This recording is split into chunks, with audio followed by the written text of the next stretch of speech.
to just give you the credibility of this God and say, trust me. Just trust in my word, in my promises. It's called Jehovah Jireh. Jehovah Jireh, God that provides. Genesis 22 verse 12. Sea that you will walk through is the same sea that will swallow them. So I have good news for you and bad news for your enemy.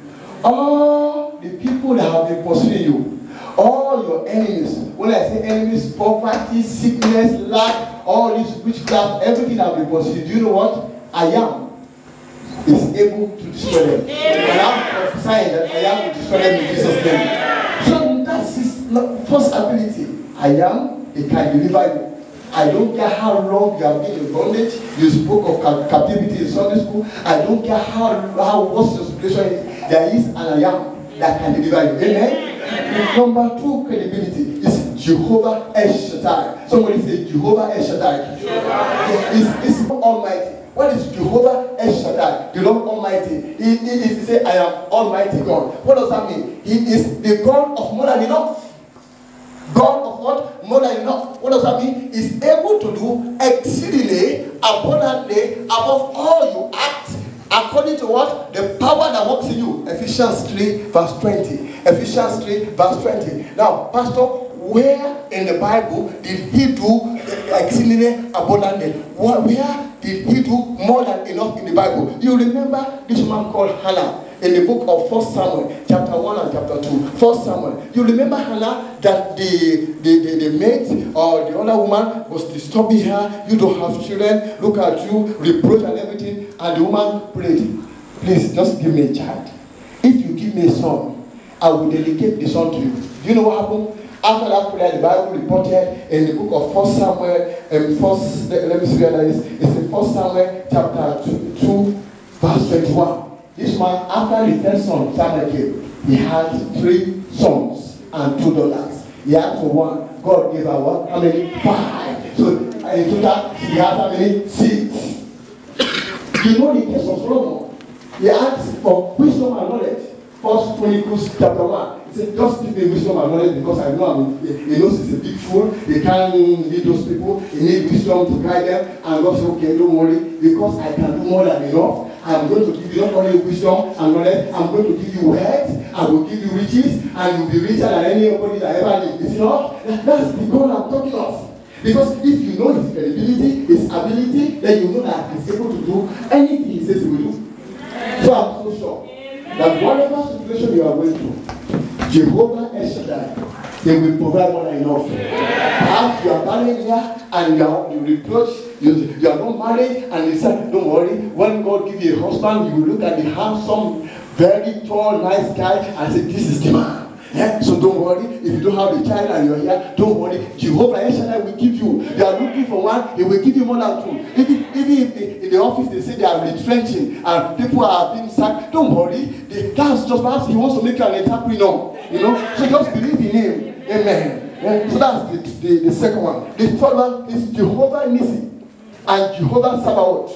Where is Jehovah Nissi? Exodus 17:15. The Lord my banner. Where is Jehovah Sabaoth, the warrior? Romans 9:29. Romans 9:29. Exodus 17:15. Is the Lord our banner, the one that fight battles.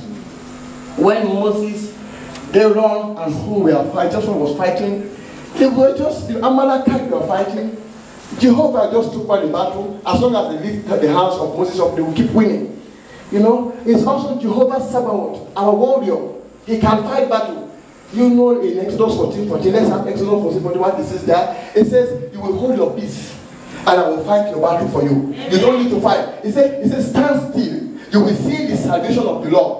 Now, I have good news for you and bad news for the enemy, because you don't need to fight anymore. You don't need to be doing 21 days fast, 50 days. I don't say it's good to fast, but don't kill yourself. You know, don't do 100 days fast, 300 days fast. You have to do this. You have to go and pay money to do something. No. He said, hold your peace. He will fight for you. Amen. It's good. Don't get me wrong. It's good to fight. Very, very good to fight to fast. Yeah. But Jehovah will fight for you. Amen. So it's Jehovah Nissi. A pastor, where in the Bible did he fight? And you know the story in 1 Samuel 37, 8 to 38. 1 Samuel 37, 8 to 38. A man called Sennacherib, an unbeliever. He came to defy the children of God. was speaking, blabbing.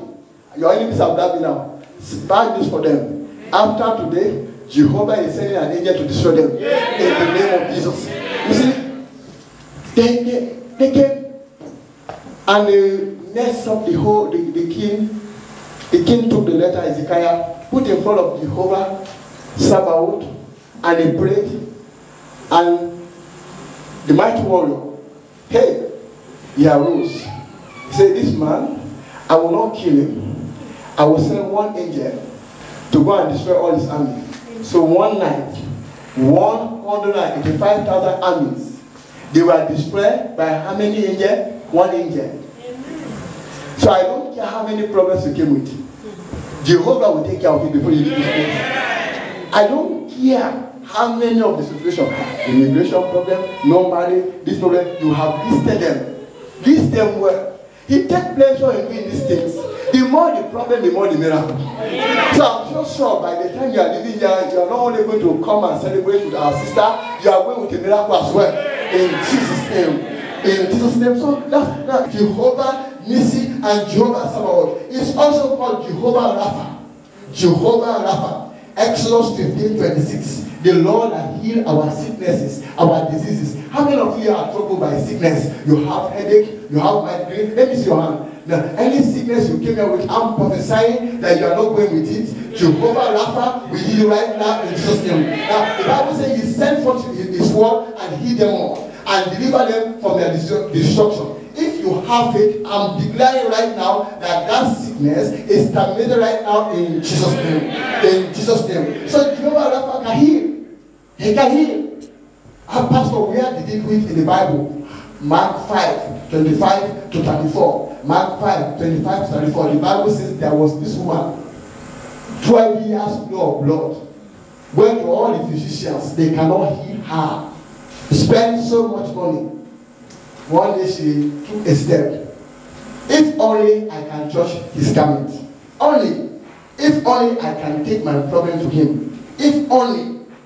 Because you need to take the step. If only I can take the step and touch this man's garment. And the Bible says she touched the garment of Jehovah Rapha, and that was the end. Is it not?